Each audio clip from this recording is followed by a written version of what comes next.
nous venons de voir le juge d'instruction installé à Ajaccio nous raconter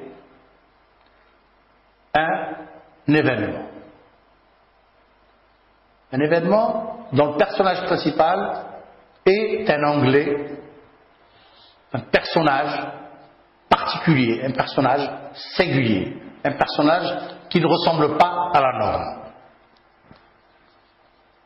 Il nous avait dit: je voulus, en ma qualité de juge d'instruction, prendre des renseignements sur lui.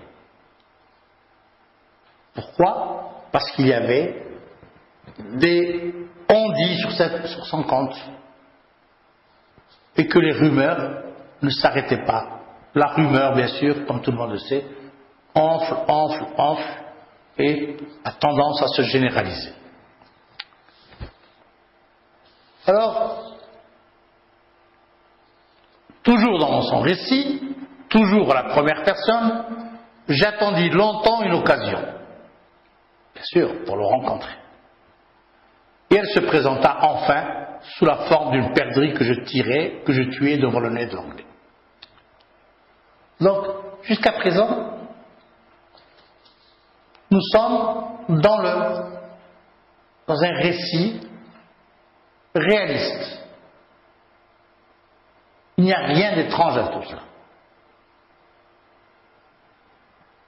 Cette rencontre a été suivie par d'autres rencontres, c'est ce que nous dit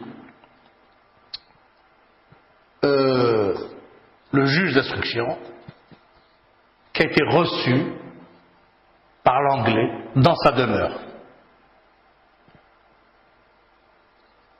À la fin de cet extrait, l'Anglais avoue qu'il avait beaucoup voyagé en Afrique, dans les Indes, dans l'Amérique. Et qu'il avait eu beaucoup d'aventures. On s'arrête un moment ici pour vous faire remarquer que dans le premier extrait que je vous ai lu, c'était l'auteur qui parlait. Et qui parlait d'un personnage principal, qui est le juge d'instruction, M. Bermutier. Ensuite, l'auteur va mettre en scène ce personnage directement. Il va céder la parole au personnage qui prend le relais et qui va raconter son histoire. Alors, on peut faire le point maintenant et dire: le juge d'instruction, M. Bermutier, prend le relais et devient narrateur à son tour. Il fait le récit dont il a été le témoin principal. On parle alors ici de récit cadre, que j'encadre, sans jeu de mots bien sûr, que j'encadre en rouge. Il y a un témoin principal qui a pris le relais de l'auteur.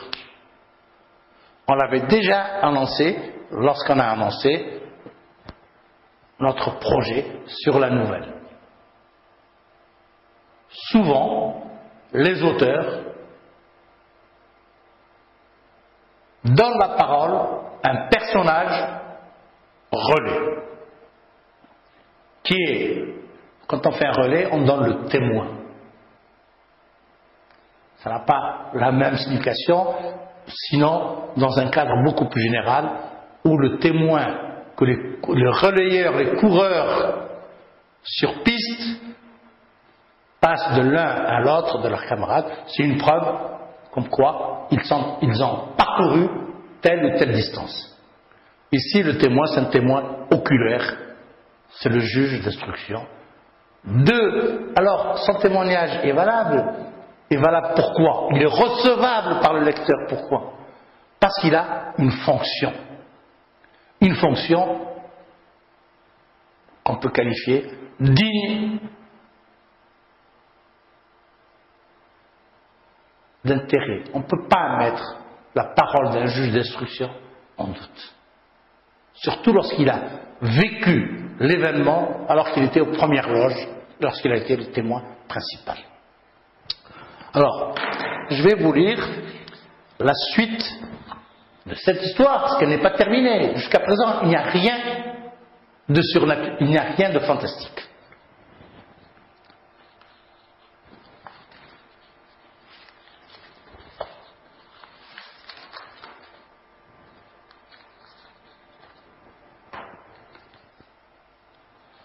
Puis, je me remis à parler chasse, et il me donna les détails les plus curieux sur la chasse à l'hippopotame, au tigre, à l'éléphant, et même la chasse au gorille. Je dis, tous ces animaux sont redoutables. Il sourit. Oh non, le plus mauvais, c'est l'homme. Il se mit à rire tout à coup, d'un bon rire de gros Anglais, content. J'avais beaucoup chassé l'homme aussi.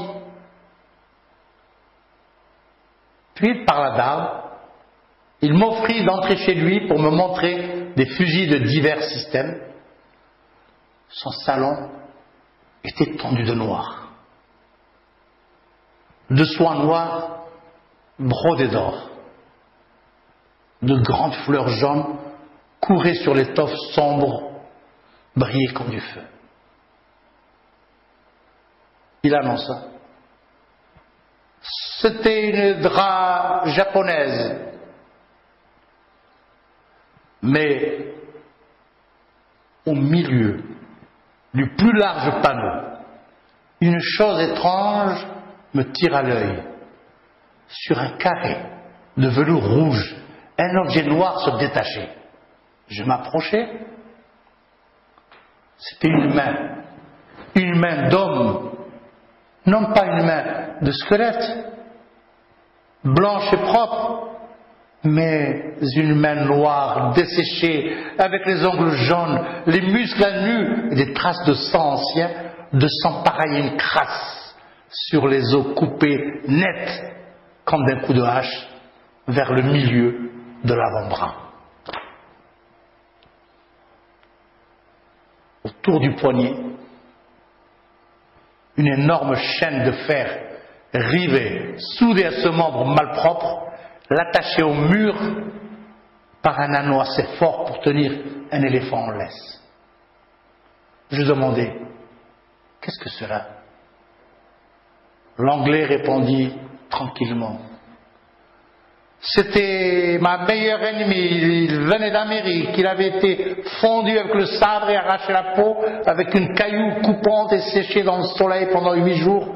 Oh, très bonne pour moi, cette... J'ai touché ce débris humain qui avait dû appartenir à un colosse. Les doigts démesurément longs étaient attachés par des tendons énormes que retenaient des lanières de peau par place. Cette main était affreuse à voir. Écorchée et ainsi, elle faisait penser naturellement à quelque vengeance de sauvage. Cet homme devait être très fort. L'Anglais prononça avec douceur. Oh, yes, mais j'ai été plus fort que lui. J'avais mis cette chaîne pour le tenir. Je crus qu'il plaisantait et dit, cette chaîne maintenant est bien inutile, la main ne se sauvera pas. Sir John Rowell reprit gravement. Elle voulait toujours s'en aller, cette chaîne était nécessaire. D'un coup d'œil rapide, j'interrogeai son visage, me demandant, est-ce un fou ou un mauvais plaisantin? Mais la figure demeurait impénétrable, tranquille et bienveillante. Je parlais d'autre chose et j'admirais les fusils. Je remarquai cependant que 3 revolvers chargés étaient posés sur les meubles, comme si cet homme eût vécu dans la crainte constante d'une attaque. Je revins plusieurs fois chez lui, puis je n'y allais plus, on s'était accoutumé à sa présence. Il était devenu indifférent à tous. Alors,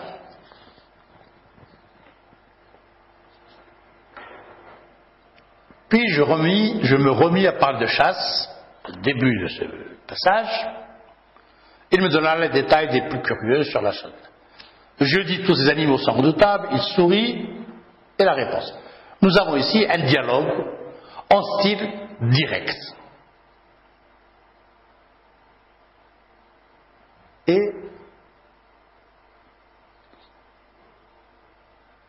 sans que l'on s'y attende, une phrase va tirer notre curiosité. Son salon était tendu de noir, de soie noire brodée d'or. De grandes fleurs couraient sur l'étoffe sombre, brillaient comme du feu.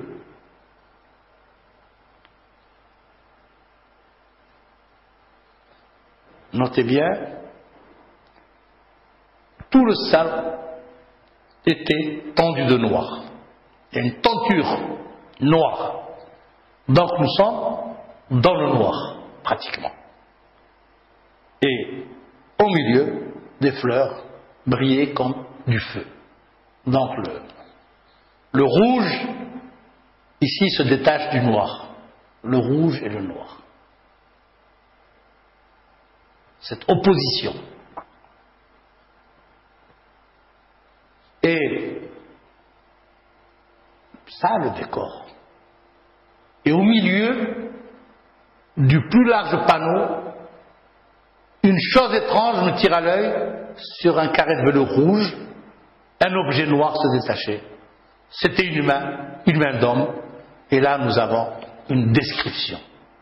C'est pas une main de squelette propre, une main noire desséchée, angle jaune, avec tous les qualificatifs dévalorisants, péjoratifs. Le sang paraît une crasse.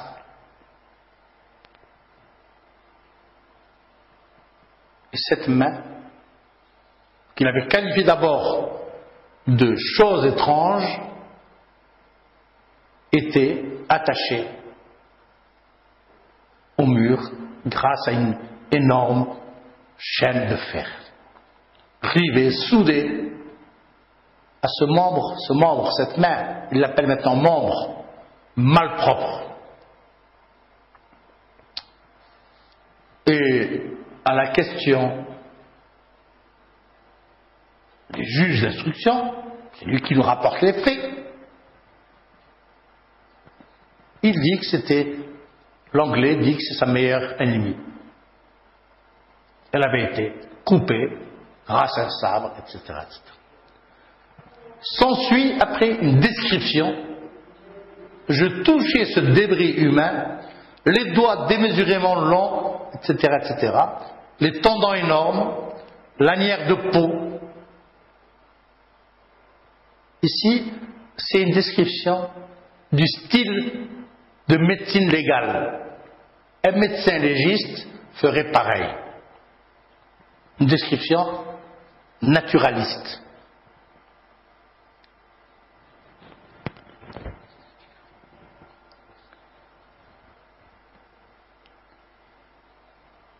Et puis nous avons l'explication. Pourquoi cette chaîne? Pour que la main ne se sauve pas. Cette chaîne, maintenant, est bien inutile, la main ne se sauvera pas. C'est ce que dit le juge d'instruction. Sir John Hall, reprit gravement, elle voulait toujours s'en aller, cette chaîne était nécessaire.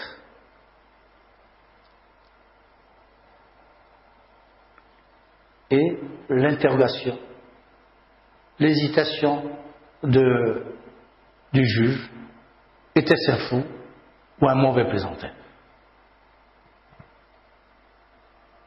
Et puis, la vie redevient normale. Ça y est?